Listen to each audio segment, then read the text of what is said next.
I came across this post in the Alabama subreddit. I'm not usually in the Alabama subreddit. It says Jefferson County mother called to jury duty while breastfeeding sparks outrage, push to change law. Candace Brown on January 13th says she reported to the Jefferson County Courthouse for jury duty with her 3 month old daughter, Parker, in tow. For the next few hours, Brown says she was met with threats and hostility from judges and other courtroom employees after she told them her baby had to stay with her to breastfeed. I breastfed two children for 2 years apiece.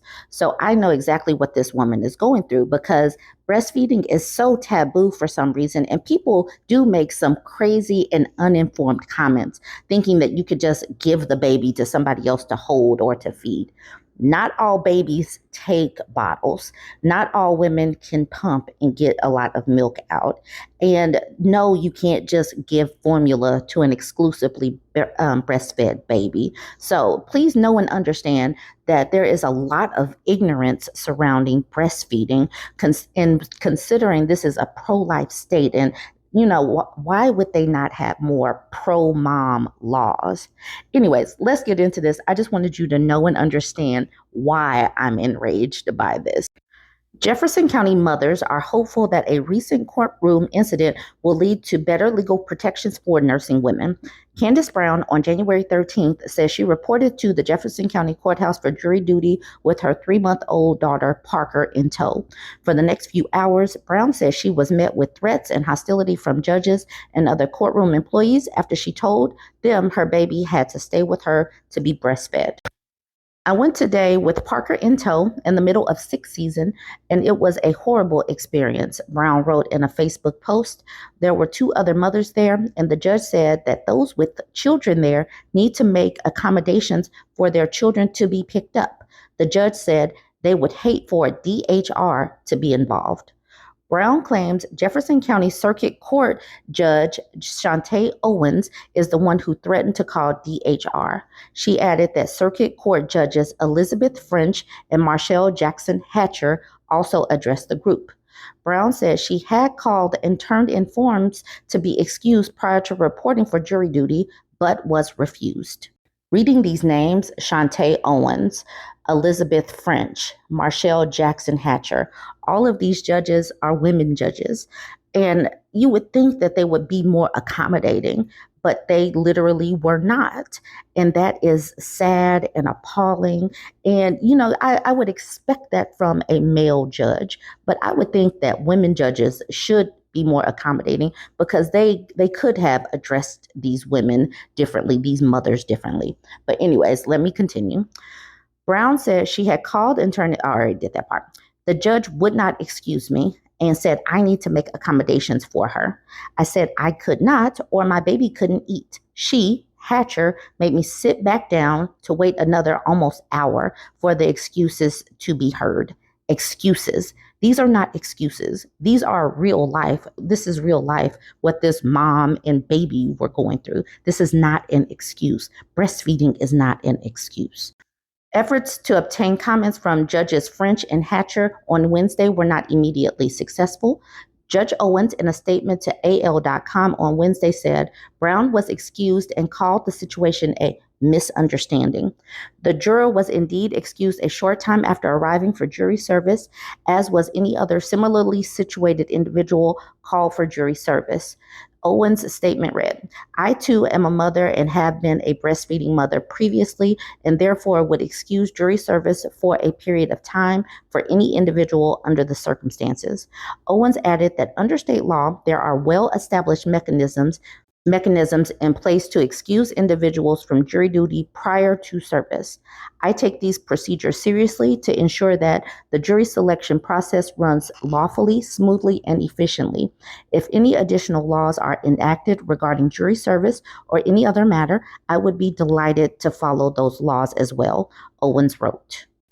I have been serving as a judge for over 16 years, and throughout this time, I've seen firsthand how vital it is for our justice system to function without disruptions, the most important of these being jury service.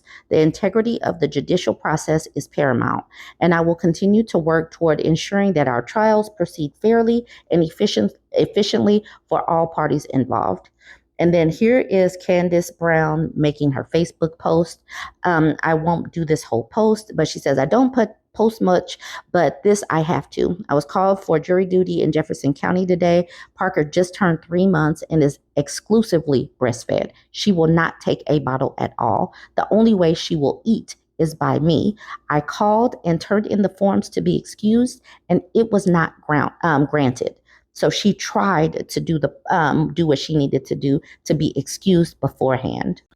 Okay, back to the article. It says Brown said that after waiting an hour, she was released from jury duty and sent to the front to speak with the clerk. The clerk sat me down at her computer, got my name and date of birth, how old my baby was, when she would turn 1 year old, and said, "You are released for the day, but you will be called back very soon, and you cannot bring your baby with you," Brown said in an interview with AL.com. If I'm still breastfeeding, I'm going to have to bring the baby. I don't have a choice. Like, she would literally starve for the day or the week if I was chosen, if I come back. And the clerk said, all I'm telling you is you can't bring your baby with you, she said. Well, you should pump. That is so annoying and ignorant to me. And I wish people knew and understand how exclusively breastfed babies work. Not all babies accept bottles. She continues. How could the courts dictate how my child eats? She's a tiny 3-month-old. We're not talking about a 2-year-old here. Brown said her experience was awful and that she was surprised there weren't greater protections in place for mothers. I'm honestly just appalled at our judicial system concerning women and children's health, she wrote in her post. I will absolutely report for jury duty and serve. I just cannot when my infant daughter depends on me for her basic need in life. The treatment we experienced today was awful. And like I said before, it's wild because this is Alabama, a pro-life state. You would think that they would be more pro-mother and child, but this is galling to me. This is appalling to me. He told me he was disgusted and appalled. Brown's post has received thousands of reactions. Other mothers have come forward to say they have had similar experiences at the Jefferson County Courthouse. Mary Ellen Moore says she was publicly humiliated by an unnamed judge after she was forced to serve in August 2024 with her 9-month-old child who was breastfeeding. While I was holding my infant in my arms, the judge proceeded to absolutely berate me in front of a large group of people in the courtroom. He told me he was disgusted and appalled that a mother would use her child to get out of jury service. He said he was shocked that I would expose my baby to all the germs at the courthouse because of my selfishness. He said I should have made arrangements. Another mother, Rebecca Reed, said her husband had to take off work when she was summoned for a third time as her toddler son was breastfeeding. At my second summons date, after being released the first time due to breastfeeding, I brought my kids with me again because I was still breastfeeding, still a primary caregiver, etc. The judge I spoke with this time was incredibly rude and condescending. She said, "Can someone come get them? And why can't you just put them in daycare for a week?" Are people this unaware of how childcare works? Number one, how much money do you even get for jury duty? And number two, you don't just drop your child off at daycare. Like, I need to drop them off. Like, literally, there is a process for getting kids in daycare. You don't just drop them off. She told me that they would not defer me again after this time. So when I showed up for my third summons, a year after the first, with my son still breastfeeding, my husband took off work to watch the kids at a brand new job with only a few days of PTO. So they have to lose the breadwinner's income for the day. They really have to have some more humanity where it comes to this. Now, I'm not going to get into the rest of the article. Some former state representative tried to introduce a bill. It didn't go anywhere. They said that he couldn't sponsor it because he didn't really know anybody that was in that situation. I wanted to get to this comment. You think the judges would appreciate that the baby could have been aborted and still could be today. So they should be happy and accommodating when more people have children and can't afford a sitter. And then Bob Babalu says Alabama, like all states in the Bible Belt, has no interest in the welfare of children once they're born. Bob's says theoretical children are awesome. They cost nothing and don't make any unpleasant noises or smells. Actual children, like ones that breathe actual air, they are a burden on the state and should pull themselves up by their bootstraps. And that is absolutely true. They care more about a fetus than they do actual women and children. That's the reason why I can't stand these supposed pro-life states. All right, so then this woman says a family member who is breastfeeding was also in the same jury pool. She presented an excuse from her daughter and was told she would not be excused. When she was at jury duty, she was not able to leave the room to pump until the scheduled break. It is outrageous that this isn't a valid excuse. She said the judge's comments in response to the reports are blatantly false. The three women were not excused. Even if it was a misunderstanding, the judge at minimum should have publicly apologized for the DHR comment instead of issuing some self-serving statement. Imagine how stressful it would be to hear that the judge would call DHR if the mom returned without the baby. It's not like she wanted to bring her 3-month-old baby to jury duty. It's not surprising people don't trust our legal system when this is the way the judiciary interacts with the public. And this person says, it just occurred to me, it's cheaper to hire a lawyer than a nanny. Okay, so then you think about it. If this woman just left her child, I have to go to jury duty, I have no one to watch them, whatever, and just left her child to get there, she would still obviously be negligent. So then you bring the child and then you are berated. These women were put in a no-win situation, and these judges should feel ashamed of themselves. I am so upset with this. This is enraging. Join the conversation, though. Let me know what you think. Like, comment. I have made it clear that I am on team let the birth rate plummet to hell. I've listed out my reasons, but women's safety and the fact that women and children are not supported in these countries, that is one of the reasons, or some of the reasons, why I'm on team let the birth rate plummet to hell. So this was a post in the natalism subreddit. These women are saying some things that are truly what women need to be thinking about before they have children. And obviously, since this is a natalism subreddit, these women want to have children. So you would think that our country would come together and acknowledge some of these issues and try to help women overcome them, but they're not going to do it. So the birth rate will continue to plummet to hell. Anyways, let's get into this post. She says, let's be realistic. The birth rates are low because kids are seen as a lifestyle decision. She says, back when birth rates were high, people barely put effort into parenting. Not putting in effort with your kids is seen as borderline child abuse. And thus, people who don't think they can adequately put in the effort don't have kids. The effort thing is very real. There's plenty of Gen Y and older millennials on here that openly talk about how they were left to do whatever with mom and dad barely knowing they're alive, only to have younger folks be absolutely horrified. This goes well beyond any arguments about feminism. Mom just wasn't tearing her hair out to manage the household because little Johnny's number 3 through 6 were expected to make themselves scarce and give her the mental freedom to do so. They weren't thought about while they weren't in sight. So mom had the mental capacity to do their thing. Random 13-year-olds with questionable qualifications were hired to watch the kids on Friday nights so parents could go interact in a child-free environment.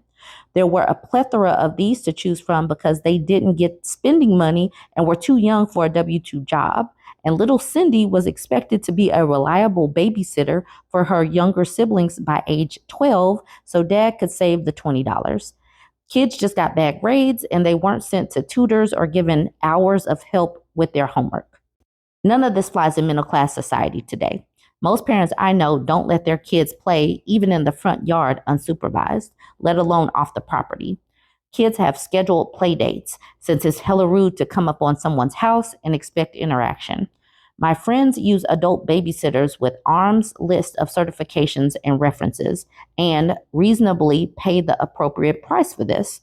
Kids aren't left in the car anymore with the keys in and AC on because a random misguided Samaritan might call the police. Parents in my area are expected to show up to all the kids' recreational sports practices in case of injuries, not just the games. Granted, parents didn't tend to do this 100% either. Business Businesses don't tend to hire teenagers because of liability, so kids have to be funded well through high school, and that's if the state lets them work at all. My state allows under 16 an hour paid period of work a weekend. Over 16 is equally regulated. Kids often don't work when there is opportunity because studying for college, and parents that understand delayed gratification principles and are willing to financially bear that delay. And grades are an entirely different snowball effect since college is a prerequisite to a living wage in every developed nation. Some of it's good, obviously. Some of it is a reflection of today's society. But honestly, it all snowballs into the idea that kids are more than a job. Jobs can be put down and changed and ignored. Kids are seen as a full on lifestyle decision. The sacrifice is required from both parents. Even if you have a 50-50 workload household, modern parenting means centering your lives around getting your children into adulthood. And honestly, in order to do this successfully at all, you have to drastically reduce the number of children you have. You can't go to 5 sports practices twice a week and games on weekends. You can't hire a child care professional or a tutor at a reasonable rate for that many kids and still allow them to make close to a living wage. You can't have an impactful conversation with the child about what's upsetting them with 4 more of them trashing the living room. You can't vet the families of every single friend compounded by 5, have and determine individually if they're safe for a play date. You can maybe do this with 2, and if your personal management skills and income are all at par, you'll maybe get this with 1. But if you have more than that, it starts seeming like a situation of perpetually robbing Peter to pay Paul. Whew, that is a mouthful. And this person is absolutely right. And one of the reasons why I'm on team Let the Birth Rate Plummet to Hell is because I am a mother and I see what's going on in the world. And many of these points she makes is spot on because you do have to vet everybody. You can't, well, I don't just let my kids run out and just play. I think about the kids back in the day that could just get on their bikes and leave the house for hours and not come back. And I'm just like, no, not going to happen at all, ever.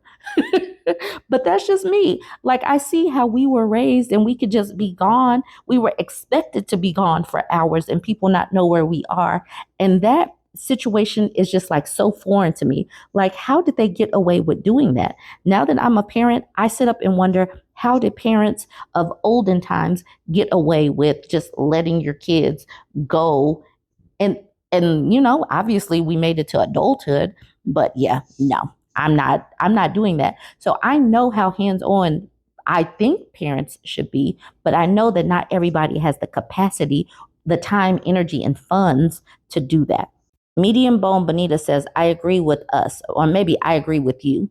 I'm very pro-natalist, but it's hard to convince my friends to have kids when they see my life.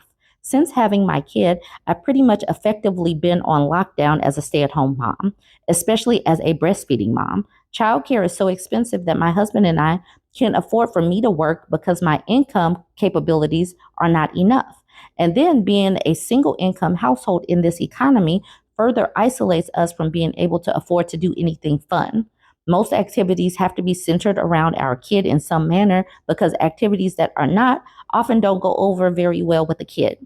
I have no identity besides being a mom. Long gone are the days where you could just drop your kids off at their grandparents for the weekend and go off and do anything. Most boomer grandparents have no interest helping you out. They treat it as a big inconvenience if you ask them to watch your kid without you. On top of the fact that a lot of millennials were encouraged to move away from their hometowns and then try to start a family. And then they're in a city that they have no family or resources to help them with. I love being a mom, and I always knew that there would require sacrifice, but I do feel it's deeply unnatural the way we are expected to parent our kids these days. It's extremely isolating. I'm going to be honest with y'all. This woman describes my early years in being a mom because I was a stay at home mom and I didn't go back to work simply because childcare was too expensive in the city where we had absolutely no support. And I was a breastfeeding mom as well. So I completely understand where this woman is coming from. This person hones in on the millennials were encouraged to move away from their hometown. This person says, totally agree. I think a lot of us fell into this trap. I'm separated from my family because of rising housing costs as well. I often see in discussions about rising housing costs, people recommending young couples to move to a cheaper state and raise their kids there like it was no big deal to just be cut off from your support and family. Very frustrating. And then Dear Mrs. Leading says, nobody talks about the fact that moving where it's cheaper is just kicking the can down the road. Those places will become unaffordable. I moved to the middle of nowhere a few years ago, and now I have houses practically on top of mine. Unsurprisingly, rent prices are now higher than the city I left. Moving didn't fix anything long term, it just financially ruined a rural area. In the thread, they start talking about daycare costs. And then Breadstick B Word says it isn't just daycare costs either. Education is a huge factor as well. My husband and I talked about moving from Massachusetts to North Carolina, and it's just not worth it. In order for our kids to get anywhere near a comparable education, we'd have to pay for private school there. Our cost of living would be halved, but so would our incomes. And with the added education expenses, it'd be a net negative to move. Whole Log says, this is a good point. I've been looking more at towns further out from the city center where I live. House prices plummet dramatically into almost affordable on one income, but the education system plummets even faster.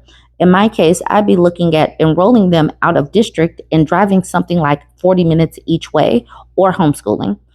I haven't completely ruled it out. Buy a house out there, homeschool for a few years, then hopefully have built enough equity that I can get into a smaller house back here.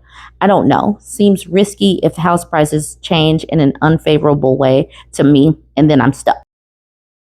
And then Granddad's lady friend says, so true.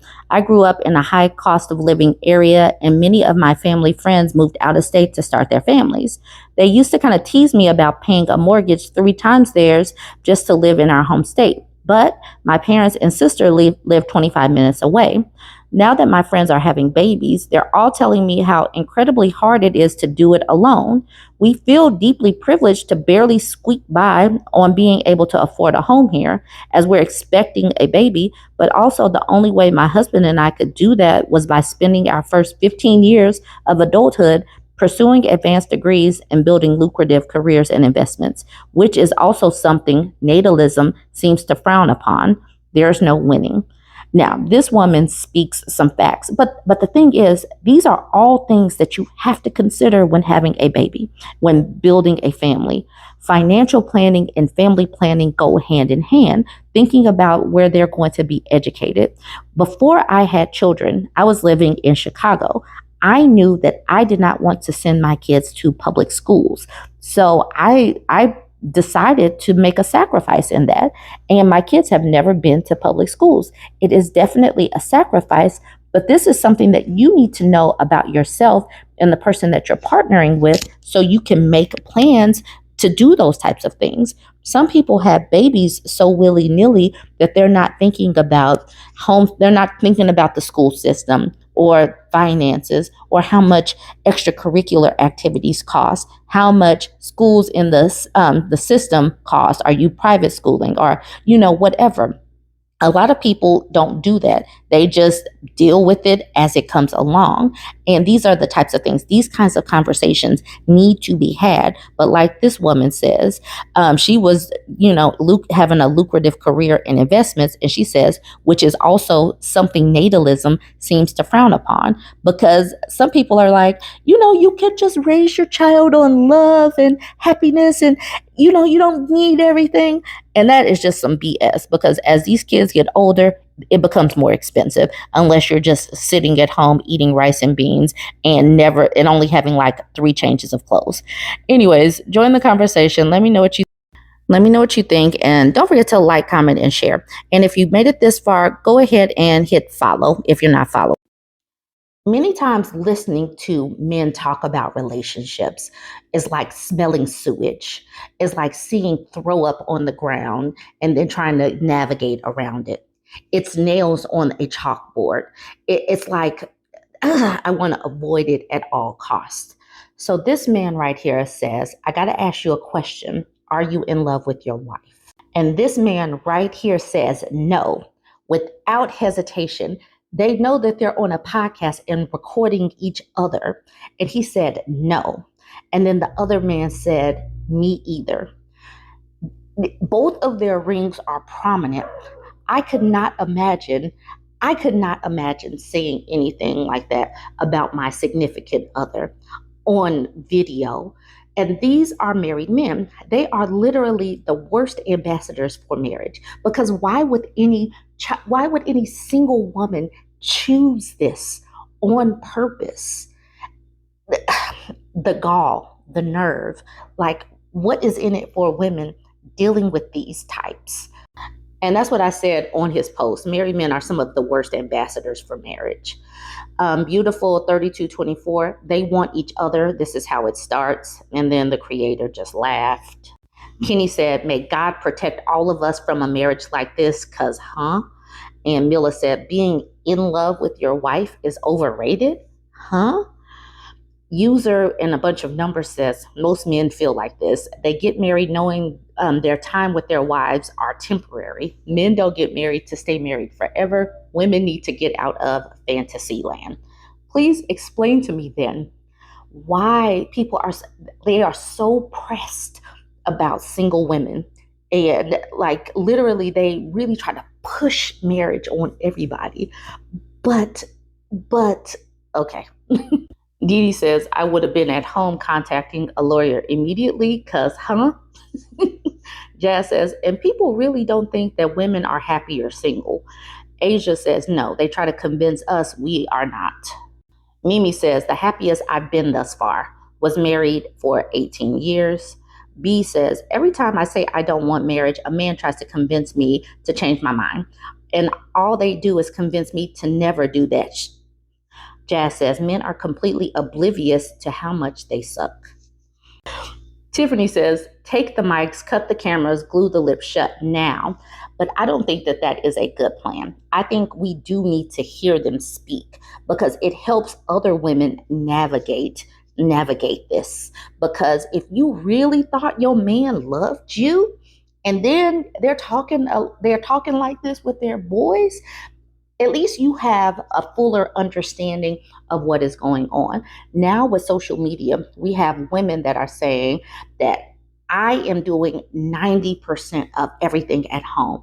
He won't cook. He won't clean. He said that's woman's work. He won't even go to the doctor without me pushing him. Women are saying these things, and then you got men saying other things, and then you see the videos of the house being destroyed, and the man could just go to work and that's it, and then spend the rest of his free time on his video games. Please explain to me, like I'm a 5-year-old, why a single woman without children would want to deal with this.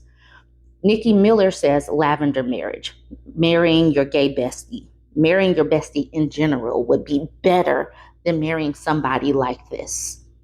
Janae says Mike should be $100,000. The creator said, I'd still be able to afford it. They should be $1 million. Just kidding. Thanks for commenting. Shamar says, stop giving men microphones.